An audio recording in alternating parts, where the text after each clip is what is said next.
بلا تمہید اپنی گفتگو کا آغاز یہاں سے کرنا چاہتا ہوں۔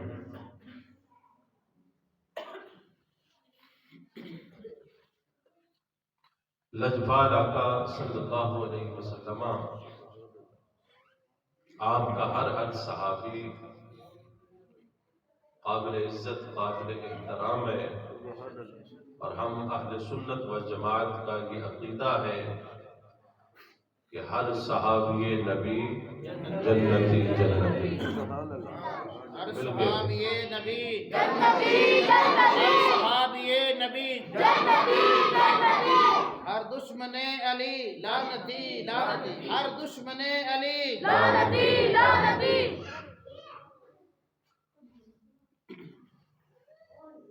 مدینہ پاک کا شہر ہے، ایک جگہ لوگوں کا جمع غفیر ہے، حضور کے صحابہ جمع ہیں، اور ایک قبر کی کھدائی ہو رہی ہے، قبر کھودی جا رہی ہے کہ کچھ دیر گزری، ایک ہستی تشریف لائی جنہوں نے آگے ہاتھ بڑھایا، جن کے آگے بھی نور تھا، جن کے پیچھے بھی نور تھا، جن کے چاروں طرف نور تھا۔ اس ہستی نے آ کر قبر کی طرف اپنے ہاتھ بڑھائے، اور یہ وہ ہاتھ ہیں جب اٹھیں تو اللہ ان ہاتھوں کو خالی نہیں موڑتا۔ یہ وہ ہاتھ ہیں کہ اگر ان ہاتھوں کا اشارہ سورج کو ہو جائے تو واپس پلٹ آتا ہے۔ یہ وہ ہاتھ ہیں، اس ہاتھ کی انگلی کا اشارہ چاند کو ہو جائے تو 2 ٹکڑے ہو جاتا ہے۔ یہ وہ مبارک ہاتھ ہیں کہ جن کا اشارہ اگر درختوں کو ہو جائے زمین کا سینہ چیرتے ہوئے آ کر سجدے کرتے ہیں۔ یہ وہ ہاتھ ہیں کہ جن ہاتھوں کا اشارہ اگر پتھروں کو ہو جائے تو پتھر بھی تیرتے ہوئے آ کر حاضری لیتے ہیں۔ آپ سمجھ تو گئے ہوں گے کہ میں کن ہاتھوں کی بات کر رہا ہوں۔ یہ وہ ہاتھ ہیں جن کو رب اپنے ہاتھ کہتا ہے۔ وہ مبارک ہاتھ مٹی کے اندر پڑے اور ان مبارک ہاتھوں کے ساتھ قبر کو کھودا جا رہا ہے۔ ارے یہ وہ مبارک ہاتھ ہے کہ اگر یہ اٹھے تو جنت تک پہنچ جاتے ہیں، اور اگر مشکل میں امتی پکارے تو یہ ہاتھ مدینے سے بڑھے تو امتی تک پہنچ جاتے ہیں۔ وہ مبارک ہاتھ، انہوں نے قبر سے مٹی کو نکالا۔ وہ مبارک ہاتھ میرے مصطفیٰ کے ہاتھ ہے، اور یہ قبر کس کی بنائی جا رہی ہے کہ جس قبر پہ خود رسول اللہ مٹی نکال رہے ہیں، اور آج اس قبر کو جب کھودا گیا، مٹی اپنے ہاتھوں سے نکالی گئی، مصطفیٰ علیہ السلام خود اس قبر کے اندر لیٹ گئے۔ آپ اس قبر کی کبھی دائیں دیوار کو کبھی بائیں دیوار کو اپنا جسم مس کر کے بار بار کہتے ہیں، اے قبر ذرا دھیان سے، آنے والی ہستی کوئی عام نہیں ہے، آنے والی ہستی بڑی عظیم ہستی ہے۔ اے قبر تیرے اندر آج وہ ہستی آ رہی ہے، کنتی امی بعد امی، جو علی کی بھی ماں لگتی ہے، میری بھی ماں لگتی ہے۔ اے قبر ذرا دھیان کے ساتھ، تیرے اندر کوئی عام ہستی نہیں آ رہی۔ صحابہ کرام نے عرض کر دی، حضرت مولا عمر نے عرض کی، ایک روایت کے مطابق مولا علی نے عرض کی، یا رسول اللہ آج سے پہلے تو ایسا کبھی منظر ہم نے دیکھا نہیں ہے، لیکن آج عجیب منظر ہے، قبر بھی اپنے ہاتھوں سے کھودی جا رہی ہے۔ اس قبر کے اندر لیٹ کر قبر کی دیواروں کو مس کر کے قبر کو بھی مخاطب کر کے بتایا جا رہا ہے، اے قبر ذرا زیادہ تھے، آنے والی ہستی کوئی عام نہیں ہے، علی کی بھی ماں لگتی ہے، مجھ محمد کی بھی ماں لگتی ہے۔ یا رسول اللہ آج ایسا کیوں ہے، آج ایسا قبر کو مخاطب کر کے کیوں کہا جا رہا ہے؟ سنیے میرے نبی نے کیا فرمایا۔ امام شبلی جی نے اپنی کتاب نور الابصار میرے نبی نے فرمایا اے میرے صحابی تمہیں پتہ نہیں فاطمہ بنت اسد میری یہ وہ ماں ہے کہ جب ہم چھوٹے چھوٹے ہوتے تھے دسترخوان پہ کھانا کھانے کے لیے بیٹھتے تھے میری ماں علی کی ماں فاطمہ بنت اسد اپنے سارے بچوں کو بٹھاتی تھی اس دسترخوان پہ ابو طالب کے سارے بچے بیٹھے ہوتے تھے اس دسترخوان پہ علی کا بھائی علی کا بڑا بھائی ابو طالب کا بڑا بیٹا طالب ابن ابی طالب بھی بیٹھا ہوتا تھا اس دسترخوان پہ عقیل ابن ابی طالب بھی بیٹھا ہوتا تھا اس دسترخوان پہ جعفر ابن ابی طالب بھی ہوتا تھا اس دسترخوان پہ علی ابن ابی طالب بھی ہوتا تھا اور فاطمہ بنت اسد اپنے لخت جگر اپنے جگر کے ٹکڑوں کو مخاطب کر کے کہتی اے میرے جگر کو ٹکڑے خبردار کھانے کی طرف ہاتھ نہ بڑھانا کھانے کی طرف ہاتھ نہ بڑھانا جب تک کہ میرا سونا محمد نہ آ جائے کھانے کی طرف ہاتھ مت بڑھانا اس لیے کہ اگر تم محمد سے پہلے ہاتھ بڑھاؤ گے تو کھانا کم ہو جائے گا لیکن اگر اس کھانے کو ہاتھ محمد لگا دے تو یہ کھانا کم بھی ہوا تو کھانا پڑ جائے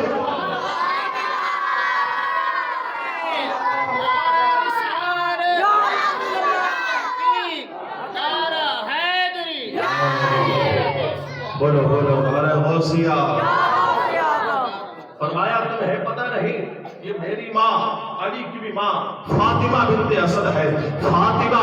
بنت اسد ہے ارے اسد کی بیٹی ہے اسد کی ماں ہے اسد کی بیٹی بھی ہے اسد کی ماں بھی ہے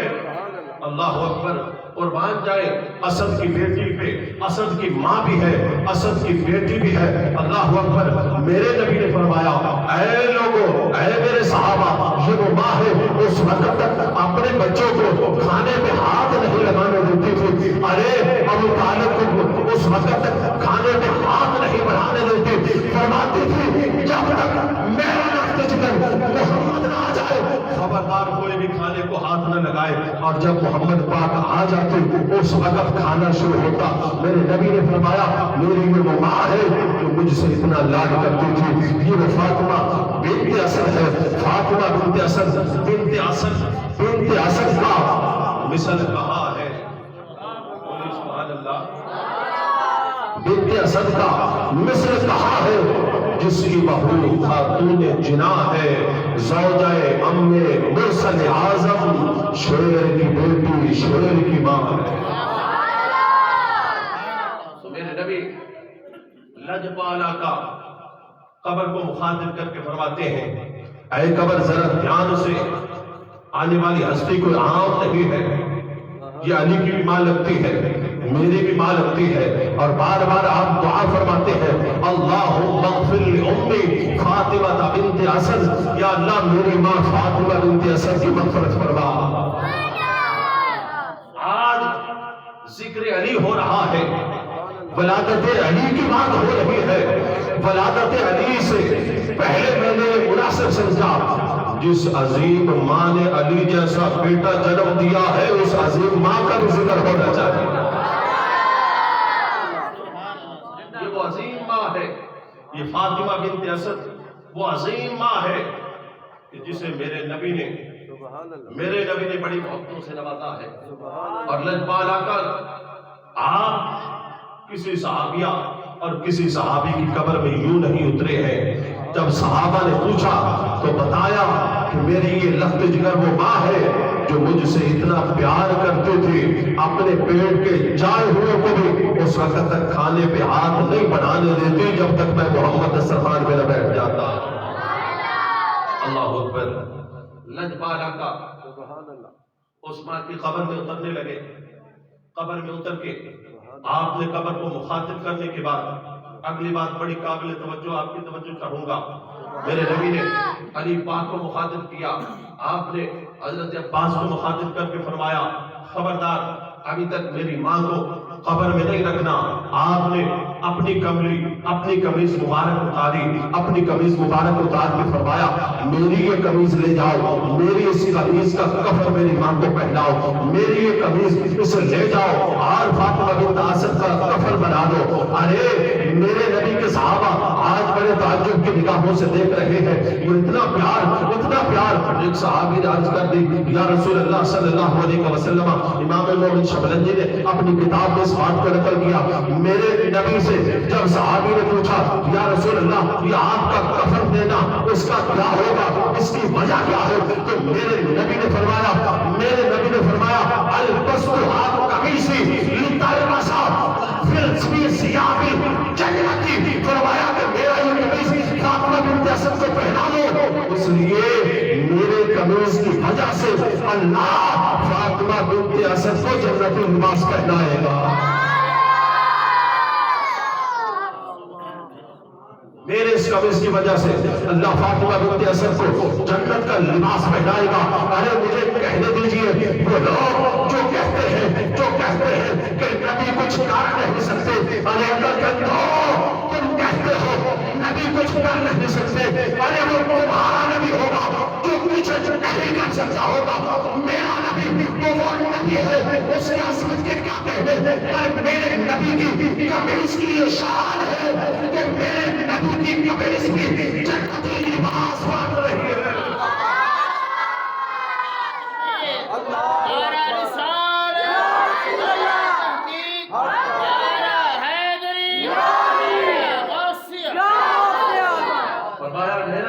پہناؤ، اس کی وجہ سے اللہ میری ماں کو جنتی لباس پہنائے گا۔ جس نبی کی قمیص جنتی لباس دے رہی ہے، اس نبی کی دین کا کیا ہوگا؟ جس نبی کی قمیص جنتی قمیص پہنا رہی ہے، جس نبی کی قمیص جنتی حلے پہنا سکتی ہے، اس نبی کی عطا کے کیا کہنے؟ اللہ اکبر۔ یہ فاطمہ بنت اسد، یہ فاطمہ بنت اسد، یہ فاطمہ بنت اسد کعبۃ اللہ کا طواف کر رہی ہے۔ کعبۃ اللہ کا طواف کرتے ہوئے فاطمہ بنت اسد کو درد سے ہوئی، بچے کی ولادت کے وقت جو درد ہوتی ہے وہ درد اٹھی۔ فاطمہ بنت اسد اللہ کے گھر کا طواف کرتے ہوئے عرض کرتی ہے، مولا میری عزت کا خیال رکھنا، بچے کی ولادت کا وقت قریب ہے، میری حرمت میری عزت کا خیال رکھنا، اب میں یہاں سے کہاں جاؤں، کہاں جا کر بچے کو جنم دو، باری تعالیٰ میری عزت کا خیال رکھنا، میرے پیٹ میں جو بچہ ہے اگر تیری بارگاہ میں وہ بچہ محترم ہے، یا اللہ اس بچے کا واسطہ میری عزت کا خیال رکھنا۔ اتنی بات کہنی تھی، فاطمہ بنت اسد کعبۃ اللہ کا طواف کرتے کرتے درد بڑھتی گئی، درد بڑھتی گئی۔ جب درد بڑھا، حضرت فاطمہ بنت اسد اللہ کی بارگاہ میں گڑ گڑا کے دعا کرتی ہے، یا اللہ میری عزت کا خیال رکھنا، ایک لوگوں کے سامنے میری عزت کا خیال رکھنا، تیرے گھر میں کھڑے ہو کر تجھ سے دعا کر رہی ہوں، اتنے دعا کرنی تھی، اللہ کا گھر کعبۃ اللہ کی دیوار پھٹی، دیوار جب پھٹ گئی، فاطمہ بنت اسد کعبۃ اللہ کے اندر تشریف لے گئی۔ فاطمہ بنت اسد کعبۃ اللہ کے اندر تشریف لے گئے۔ حضرت امام حاکم نے اپنے مستدرک کے اندر اس بات کو نقل کیا، جلد نمبر 7 کے اندر یہ روایت موجود ہے۔ حضرت امام حاکم نے اس بات کو نقل کیا، اور آج یہ کتاب امام حاکم کی مستدرک الحاکم آج ہی میں نے پشاور سے منگوائی ہے، آج ہی پہنچی صبح کے وقت، آج ہی پہنچی ہے، اسی سے ایک روایت پڑھ رہا ہوں۔ امام حاکم رحمۃ اللہ علیہ اپنے اس کتاب کے اندر ایک بات لے کر آئے اور آپ فرماتے ہیں، اے لوگوں سن لو، امام حاکم کا بھی فیصلہ فرمایا، فقد تواترت الاخبار ان فاطمہ بنت اسد ولدت امیر المؤمنین علی بن ابی طالب کرم اللہ تعالی وجہہ الکریم فی جوف الکعبہ، فرمایا یہ بات تواتر کے ساتھ ثابت ہے، تواتر کہتے ہیں اس بات کو، اس خبر کو جس کے روایت کرنے والے اتنے روایت کرنے والے ہوں کہ جن کا جھوٹ پر جمع ہونا محال ہو، اس خبر کو خبر متواتر کہتے ہیں۔ امام حاکم نے فرمایا کہ یہ بات اور یہ خبر متواتر ہے، یہ بات تواتر کے ساتھ ثابت ہے کہ اللہ کی بندی علی المرتضیٰ کی ماں فاطمہ بنت اسد جب علی کی ولادت کا وقت آیا، علی کی ولادت کہیں اور نہیں، فرمایا فی جوف الکعبہ، کعبہ کے درمیان علی موجود ہے۔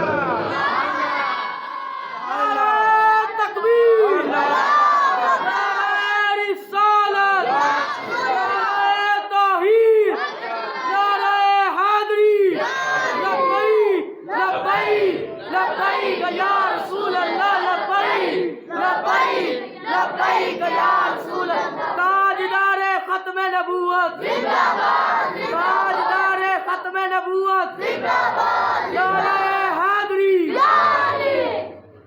کعبے کے اندر ولادت ہوئی ہے، ہے اللہ کا گھر کعبہ، جائے ولادت مولا علی کی، کعبے کے اندر علی پاک پیدا ہوئی۔ ارے کیسی بات ہے،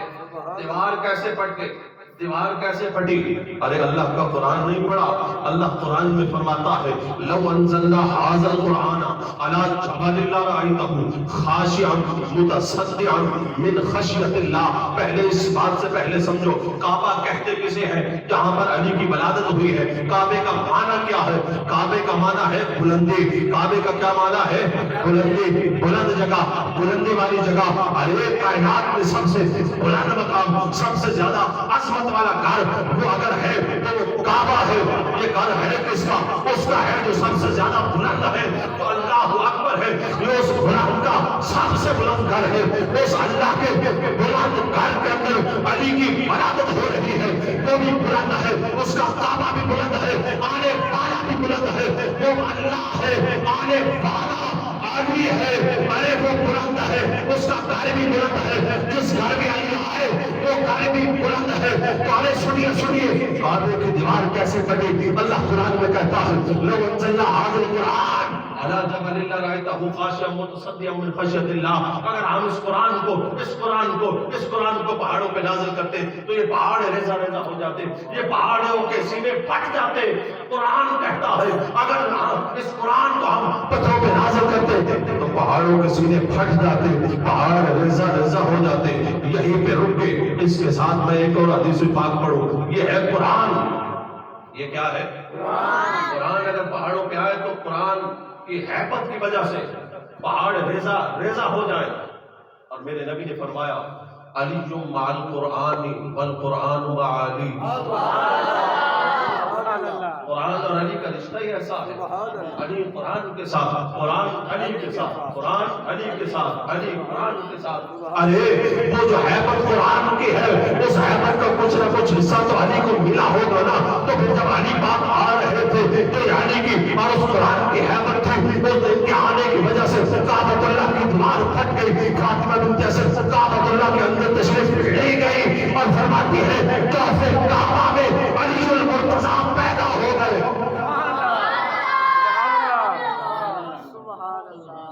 قرآن میں اور بھی مثال موجود ہے لیکن وقت کم، میں اپنی بات کو بس اختتام کی طرف لاؤں۔ علی المرتضیٰ کعبہ میں پیدا ہو گئے۔ آپ کا کعبہ میں آنا یہ بھی بہت بڑی عظمت ہے، علی پاک کے لیے بھی عظمت ہے، خود کعبۃ اللہ کے لیے بھی عظمت ہے۔ علی المرتضیٰ کعبہ میں پیدا ہو گئے، کعبہ میں پیدا ہو گئے۔ لیکن آپ کسی کے ذہن میں بات آئے، عورت ہے جب بچہ پیدا ہوتا ہے اس پر کیا کیفیت ہوتی ہے وہ بھی آپ جانتے ہیں، لیکن نانا یہاں پہ یہ بات نہ سوچنا، اس لیے کہ پتہ نہیں یہ گھرانہ کون سا گھرانہ ہے۔ امام حسن کے بعد میرے نبی کی لخت جگر سیدہ فاطمہ الزہرا امام حسن پیدا ہوئے ہیں۔ امام حسن کی پیدائش کے بعد اگلی نماز کا وقت آیا ہے، سیدہ فاطمہ الزہرا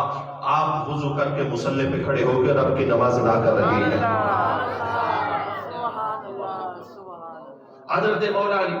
شیر خدا رضی اللہ تعالیٰ ہو جوف کعبہ میں آپ پیدا ہو چکے۔ ارے یہ باتیں کہنا اور ان باتوں کو بیان کرنا یہ بھی سنی کا مقدر ہے، یہ بھی سنی کے حصے میں باتیں آئی ہیں کہ سنی ہی بات یہ کر سکتا ہے، سنی ہی کہہ سکتا ہے۔ اس لیے یہاں پہ امام احمد بن حنبل کی یہ کتاب فضائل الصحابہ سے ایک حدیث پاک پڑھ کے میں اپنی بات کو مکمل کر لوں۔ یہ سنی کے حصے میں باتیں آئی ہیں، میرے نبی نے فرمایا، امام احمد بن حنبل اپنے اس کتاب میں یہ حدیث پاک لے کے آئے۔ اس کتاب کی حدیث پاک فضائل الصحابہ حدیث پاک کا نمبر ہے 1105 نمبر حدیث پاک ہے۔ میرے نبی نے فرمایا امرنی اللہ تعالی بحب اربعۃ، اللہ نے مجھے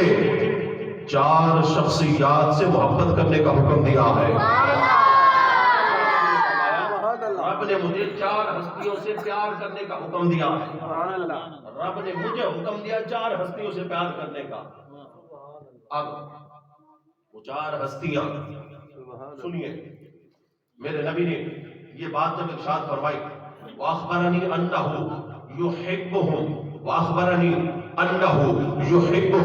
میرے نبی نے جب یہ بات ارشاد فرمائی، آپ مولا علی وہاں پر تشریف فرما تھے، آپ نے پوچھا یا رسول اللہ وہ کون سی ہستیاں ہیں ہم بھی ان سے پیار کریں نا؟ تو میرے نبی نے فرمایا انکا یا علی منہم، انکا یا علی منہم، اے علی تو ان میں سے ہے، تو ان چار میں سے ہے، اے علی تو ان چار میں سے ہے، اے علی تو ان چار میں سے ہے۔ لیکن میرے نبی نے چار کے نام نہیں ذکر کیے، فرمایا اے علی تو ان چاروں میں سے ہے۔ اب یہاں پر اس روایت کو جب آبی اہل حدیث وہ پڑھے گا تو وہ کہے گا دیکھا حضور نے علی کا نام لیا، باقی تین جو ہے، باقی جو تین ہے وہ ابوبکر، عمر، عثمان اور چوتھے علی ہے۔ جب شیعہ اس روایت کو پڑھے گا تو وہ کہے گا دیکھا حضور نے ایک علی کا نام لیا، باقی تین حسن، حسین، فاطمہ الزہرا اور چوتھے علی ہے۔ لیکن اگر وہی بندہ کسی سنی کے پاس، کسی عام سے سنی مولوی کے پاس آ جائے اور کہے کہ اس روایت میں ان ایک کا نام لیا، باقی تین حسن، حسین، فاطمہ الزہرا ہے، یا وہی وہابی آ جائے کسی عام سے سنی کے پاس کہے کہ اس روایت میں علی کا نام بتایا، باقی تین ابوبکر، عمر، عثمان ہے، چوتھے علی ہے، سنی تیرا مقدر کہ اپنے مقدر پہ ناز کرے، کوئی عام سا بھی مسجد کا مولوی ہوگا، کوئی بڑا عالم نہیں، کوئی پیر کی بات نہیں کر رہا، کوئی عام سا دین سے محبت کرنے والا سنی بھی ہوگا تو وہ یہی کہے گا علی اس میں چاہے حسن، حسین اور فاطمہ الزہرا چوتھے علی ہے پھر بھی مجھے منظور ہے، اور اگر اس میں ابوبکر، عمر، عثمان چوتھے علی ہے پھر بھی مجھے منظور ہے۔ اس لیے کہ علی کے سنی کے حصے میں یہ بات آئی ہے سنی چار سے بھی پیار کرتا ہے، پنج تن پاک سے بھی پیار۔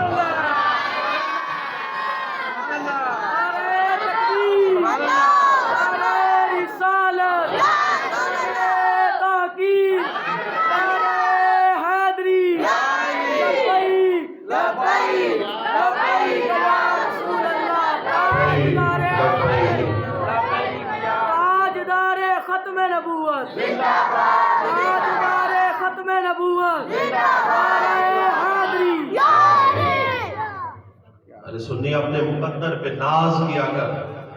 ہم وہ نہیں ہے، ہم کہتے ہیں چار یاروں کا ذکر آئے، تین صحابہ کا ہو پھر بھی ہم ماننے والے ہیں، اگر تو کہے حسن و حسین فاطمہ الزہرا ہے تو پھر بھی ہم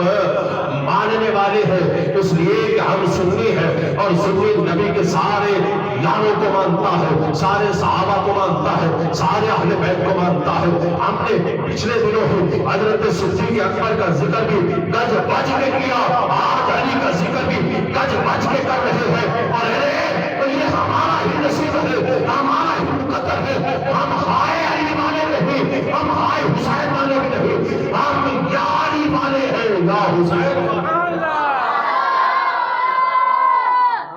یہی تو فرق ہے ان کے اور ہمارے ذکر میں، یہی تو فرق ہے، یہی تو فرق ہے کہ وہ ذکر کرتے ہیں حسین کا، وہ ذکر کرتے ہیں علی کا، ان کے اور ہمارے ذکر میں یہی فرق ہے، وہ جب ذکر کرتے ہیں تو اپنا سینہ پیٹ کر یا علی کہتے ہیں، اپنا سینہ پیٹ کر یا حسین کہتے ہیں، اور ہم سنی سینہ پیٹ کر نہیں بلکہ ہم سینہ تار کے یا علی کہتے ہیں۔